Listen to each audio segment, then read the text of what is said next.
Pink Hair Girl podcast special. Introducing the Phoenix hat.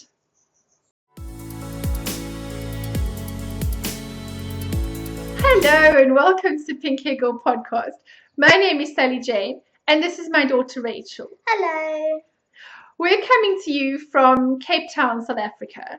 And some of you may already watch our podcast, but we just wanted to record a special episode for those of you that don't know us and that have maybe never watched our podcast, may have found us through the Phoenix Pattern release that we've done, and we will include this video clip there. So we wanted to tell you a little bit about this pattern and what the story is behind it, and for you to meet us. So, hi.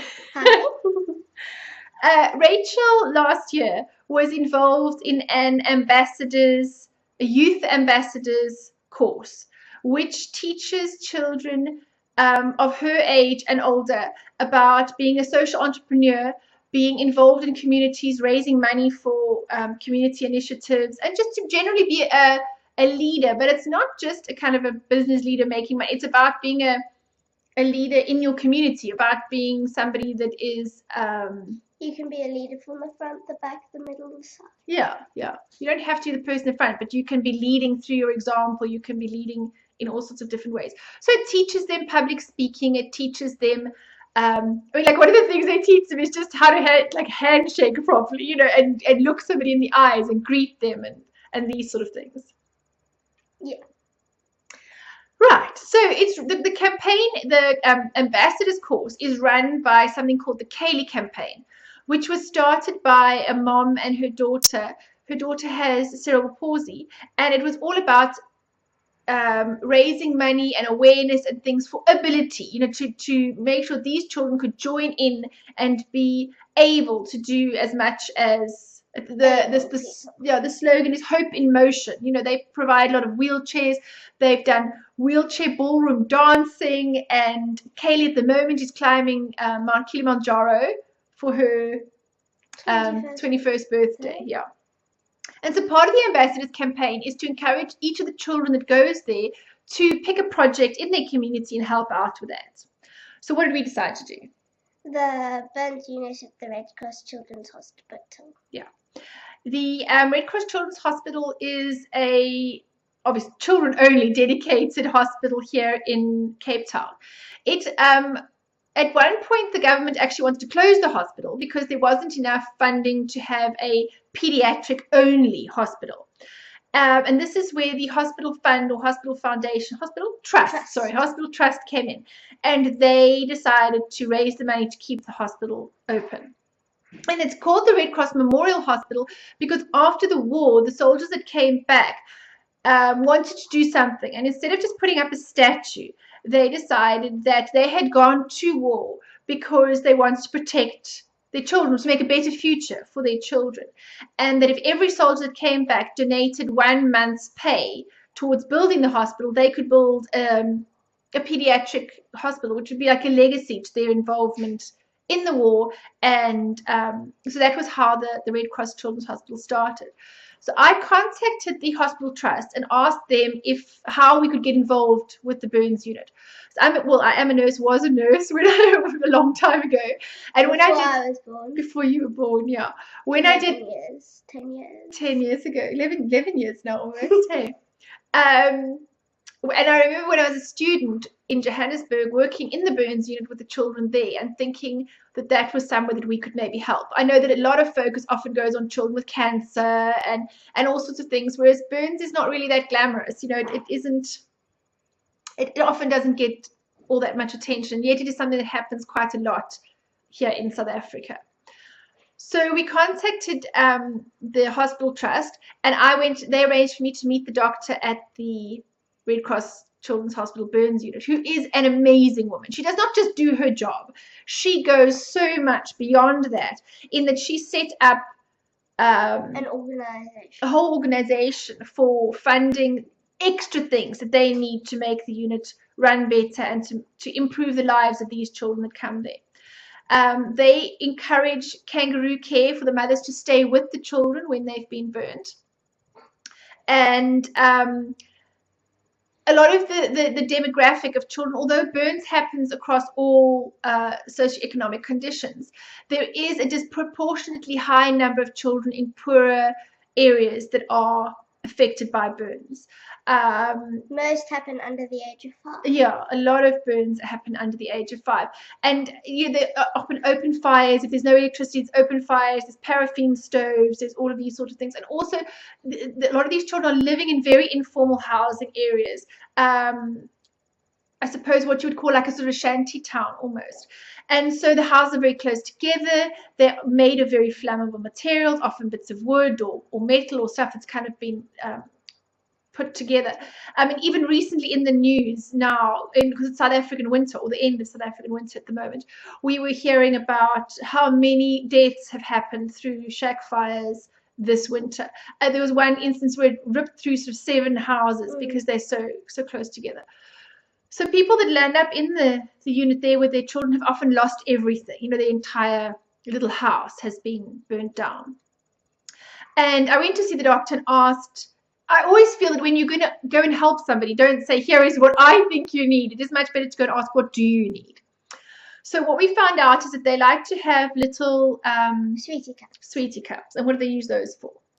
Giving the children after having traumatic procedures to make them feel happier. Yeah. Like a little treat, you know, especially after they've had to do like a debridement or a dressing change or something like that. And so we made those little plastic cups, and you did that with your Cub Scout group. They filled up the cups and all of that. The other thing they needed was hats, knitted hats or warm hats, because the accidents often happen in winter. And because the families have lost everything, going home with something both handmade and warm was something we could give to the children that were leaving. So that was one of the things we needed. And the other thing they spoke about needing was toiletry packs. For the mothers that stay, because they encourage, as I say, kangaroo care, and for the mothers to stay in the hospital with the children. So the toiletry packs are because they often come in with nothing, or very poor to start with, and don't, you know, having loads of extra toiletries is a luxury really. But because the mothers are there for the full time, the children are there, and they help with dressings and they help with the children. Hygiene is of utmost importance with open burn wounds, you know. So they provide, So, you know, everybody needs to be as clean as possible. So they provide the toiletry pack for the mother that comes into the unit. And as knitters, we just thought it would be really nice if these toiletry packs each contained a hand-knitted washcloth. So the child would have a hand-knitted hat, and the mother would have a hand-knitted washcloth. Sure, we can buy washcloths, and they're probably way cheaper, but I think there is something special about getting something handmade that you know that somebody else has thought of you at this sort of difficult time. So I came back and told Rachel about this because she was under 16, and you're supposed to be over 16 to be able to visit the burns unit. So I met with the doctor, came back, and Rachel and I chatted about it.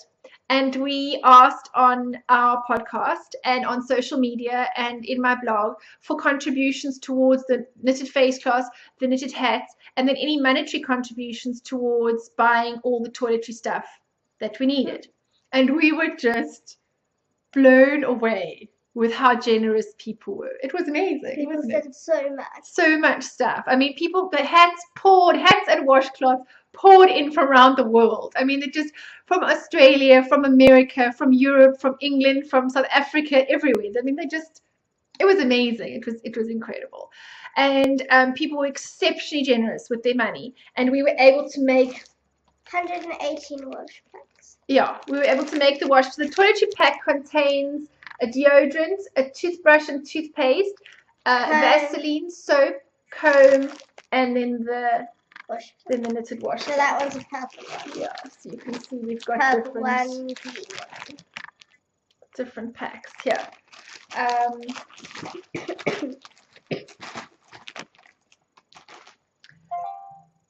So in May this year, we were able to drop off 50 Sweetie cups, 118 toiletry packs, and 138 hats. And the hats ranged in size from baby up to adult, because the children's pediatric unit runs up to the age of 16. But if you imagine a 16-year-old boy is the size head of yours. Oh yeah, I mean it has My head's the same size as yours. It's pretty much the same size. Yeah, so they have, you know, adult size hats. So we had hats really of any size range. And as you can see, we're making more. We're collecting as we go along again. So we did that. But we really want to carry on supporting this charity. And Rachel's doing her ambassadors program again this year. She signed up again. And we would like to carry on supporting the Red Cross Children's Hospital. So tell us about when we went to go and deliver the packs, because we didn't know that Rachel would actually be allowed in. So we went along to the hospital trust first of all and loaded everything out of the car. There's a picture of all the stuff in our boots, and we could hardly fit. So we unpacked everything there, and then the lady phoned up to the ward, and the doctor said, "Why don't we bring a few things and bring Rachel and come up to the ward?" And so, how did you feel? Bit nervous. So you're a bit nervous. I didn't know what to expect. Yeah, and we also thought that maybe the doctor would meet us inside. We didn't know if we'd be allowed to go in. But as it turned out, the doctor's very welcoming, and we had to wash our hands outside. Put on an apron and a hat. And what does the hat do?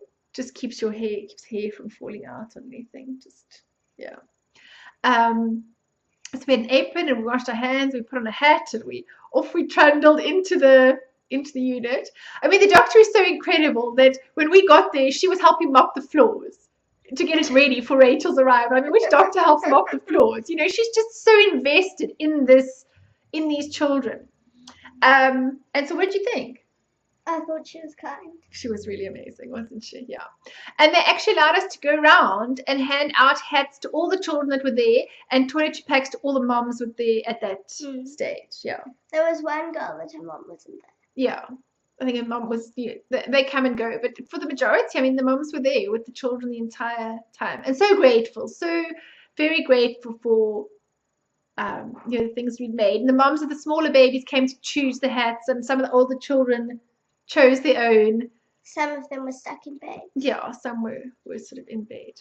And it was quite interesting for me to see the advances in burn treatment. I mean, it's been about 20 years since I was in a burns unit, and just to see how enthusiastic, isn't that the right word? I don't know, it sounds like, but just how involved and how much this doctor did for these children, and how she was always looking for new ways to treat burns and showed me the pictures and talked about cases that they'd had and all the rest. She was really enthusiastic and very encouraging of you, wasn't she? She was really lovely and said Rachel was so wonderful. It was surprising when she talked about the glove. Yeah, there was a special glove, like a pressure glove or something that they put on, and how sort of in a couple of days, the regranulation of skin, it was just incredible. I mean, and things where they almost put like the graft, they don't put a whole graft on anymore. They cut the graft up into tiny little pieces and then kind of space it. It looks almost like a checkerboard, and then all the little pieces grow. I mean, it's just phenomenal. I mean, the changes in sort of burn technology has been amazing. More time invested into. Yeah. So that's what we did, and we did our drop off in May. Yeah. But we would really like to carry on supporting them. And it's hard to constantly ask for money. So we thought, was there a way that we could create a rolling fund of money that we could constantly support or carry on supporting the Red Cross Children's Hospital? And so was born the Phoenix hat. We use the Phoenix because that is what the doctor calls her charity, or her organization that does the extras. Obviously, the hospital provides sort of the basic, but all the extras, the toiletry packs that she normally has done, the sweetie cups, the education fund. There are some children that have sadly been abandoned after being burnt, and for their education and for helping to place children in orphanages or these sorts of things. So she has this Phoenix organization. So we decided to name the pattern after that. And so the Phoenix hat was born. Do you want to try that one on? I think that one fits you better, doesn't it? So the Phoenix hat, which Rachel will model for you, has a simple mock cable on the bottom, and then just for a bit of interest, on the one side the cable goes up into a sort of a diamond shape there, and it's got a star pattern decrease on the top. So we got the point in the right place. Yeah, on the side there. Here we go. So there is the hat. The point goes up. The point goes, well, you can wear it wherever you liked. And then it's, you can make it as slouchy or not slouchy So it can as you like. You can make it or- really slouch over or however you want. So this is the smaller size. This is for my little niece. So the triangle isn't as big, but on some of the others, the larger one, the triangle sort of goes. Obviously, you've got a bit more space. Can you make it like a beanie? What do you mean can you make like a beanie? Like a beanie that flops down. No, beanie is this. No. A slouchy hat is where it flops down. I thought those were called beanies, the ones that slouch down. No, beanie is kind of like a fitted No, that's the one that slouches down. Slouchy beanie. A slouchy beanie. Can you make it into a Yeah, slouch? you just add more rows. I want a slouch beanie. And so we came up with the pattern. I have to say a very, very big thank you to the people that have made this pattern possible. The group of test knitters that kindly donated their time in helping to sort of find errors and number mistakes and all the rest. The hat goes in sizes from baby to adult, including all those sizes. So Test Knit has helped me to knit, that whole range of sizes, and I'm extremely, extremely grateful to them. And then, of course, my wonderful tech editor, Claire Devine, who kindly donated her tech editing time to the pattern because it's for charity. So an enormous thank you, Claire. Please go and check out Claire's patterns and designs and her blog and everything. Her group and her blog is under Yarn and Pointy Sticks, and her patterns are under Claire Devine. And she's got some amazing hat patterns and some wonderful socks and shawls and all sorts of things. So she makes quite nice socks. She does. She's got a whole book on socks. So please go and support Claire as well. We're just so very grateful to her for generously donating her time. So this is the hat, and because Claire donated her time and all the rest, we are going to make all the proceeds from the hat will go to supporting this Burns Unit charity. Yeah. And yeah, so if you would think of supporting us or helping to raise the money for the charity, we would just be absolutely delighted. It would just make a way that we could have funds on an ongoing basis to support them. Our next planned drop-off of things will be in next year, beginning of winter, so sort of April, May time, because that's the busiest time at the Burns Unit. Yeah. But we would absolutely love if things sort of exceeded our expectations, if there was a bit of extra money, we would love to do something at Christmas time. It's not the busiest time in the unit because it's summer and there are less fires and things like that. But I think to be stuck in a hospital at that time must be really horrible. And I know there are things going on in the children's hospital at that point. We would just really like to do a special delivery over Christmas time. Maybe not hats because it'll be summer, but maybe a cake or some small Christmas gifts, or I don't know. We could take cupcakes. Or something. We would just really like to do something at Christmas time as well. So anyway, if you would like to support us, we would just be delighted with that. And I will keep a running total of all the money that's raised and what we've been able to do with that, and you can follow our progress. But we just wanted to tell you a bit more about exactly what the charity is that we're supporting, why we've done it, and how we're sort of carrying on. So if you would consider, buying the pattern or even gifting one, and because it's something we'd like to do ongoing, and only if you want to, I mean, think of sort of supporting on a semi-ongoing basis, like buy the pattern and gift it once a year or something. It's going to be $2. So hopefully that's not a lot, and maybe sort of $2 every year or $2 every 6 months wouldn't seem like a lot, but it would really make an enormous difference to us and what we're able to do supporting these children. Children with cancer and all sorts of things. These are sort of charities that are often highlighted to the public, but burns seems to be kind of less spoken about, forgotten a bit. Yeah, so we just really wanted to support this amazing work. Not quite as glamorous. No, it isn't really, is it? So thank you for watching us. We cannot say thank you enough to everybody that supported us so far. You people are amazing. Then you've just really, anybody that would like to contribute hats, and it doesn't have to be the Phoenix hat, it can be any hat. I mean, as you can see here, we've got more hats ready for our next drop off. We collect things throughout the whole year. So if you would like to contribute knitted washcloths, because even with the money raised, we would still like to include a knitted washcloth and a hat when we go. So if anybody would like to contribute hats or washcloths to the charity, we would be most grateful to accept them. And that can be sent to us, continuously anytime through the year. Just contact me. Our contact details will be at the end, and for an address of where to send the stuff. So thank you. And we really hope that you enjoy the pattern. And if you normally watch us, sorry, this has probably just been a recap of everything you know already. If you don't, we hope that you'll come back and join in one of our episodes. Crazy mad shenanigans that we normally get up to from South Africa that often include chickens and brothers and all sorts of things. Hey, yeah. Rachel's a keen spinner. I do knitting, and we talk about crochet. You do crochet. We talk about interesting things. We talked about Botox last time. So come and join us. Thanks so much for watching, and we'll see you in our next episode. Bye.